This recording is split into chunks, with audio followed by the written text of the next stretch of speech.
रूस यूक्रेन युद्ध का असर पूरी दुनिया पर पड़ा है। दुनिया का सुपर पावर कहे जाने वाला देश अमेरिका यूक्रेन के साथ शुरुआती दौर से खड़ा था। जिस तरीके से अमेरिका रूस पर सैंक्शंस लगा रहा है, उससे ये साफ था कि जो भी देश रूस से व्यापार रखेंगे वो अमेरिका के दुश्मन के तौर पर नजर आएंगे।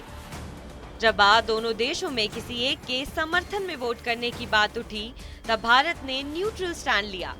तब यह अंदेशा लगाया गया कि अमेरिका भारत के खिलाफ सख्त रुख अपनाएगा, जैसे टर्की के साथ किया, क्योंकि भारत और रूस की भी S-400 मिसाइल की डील है। मगर ऐसा नहीं हुआ। अमेरिका की तरफ से कहा गया कि वो भारत और रूस के बीच पुरानी डील है, जिसमें अमेरिका के नियम का कोई उल्लंघन नहीं किया गया है।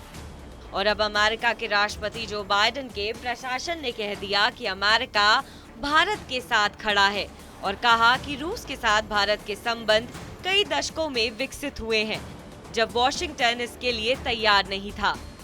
अमेरिका के विदेश विभाग के प्रवक्ता नेड प्राइस ने मीडिया से बातचीत में कहा कि हमने अपने भारतीय भागीदारों के साथ कई दौर चर्चा की है और सभी पॉइंट्स पर विचार करने के बाद हमारा फैसला यही निकला है कि हर देश का रूस के साथ अलग संबंध है।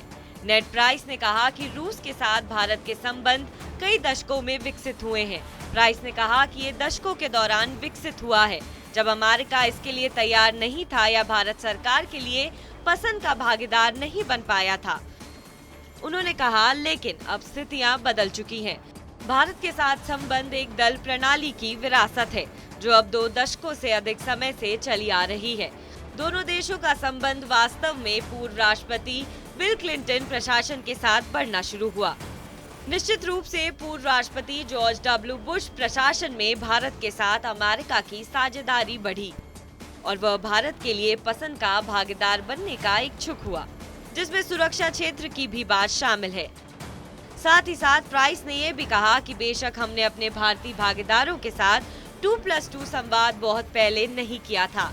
I2U2 के संदर्भ में हम एक बार फिर प्रधानमंत्री नरेंद्र मोदी को देखेंगे।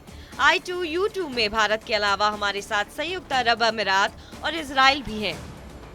भारत हमारे साथ कई साझेदारियों में भी शामिल हो रहा है, जिसमें निश्चित रूप से क्वाड भी शामिल है। उन्होंने कहा कि एक ऐसा समूह है जिसे प्रशासन पुनर्जीवित करना चाहता है और इसने बहुत उच्च स्तर पर ऐसा किया है। आपको हमारी खबर कैसी लगी, कमेंट सेक्शन पर जरूर बताएं। देश और विदेश की तमाम बड़ी खबरों के लिए आप देखते रहिए TV9 डिजिटल।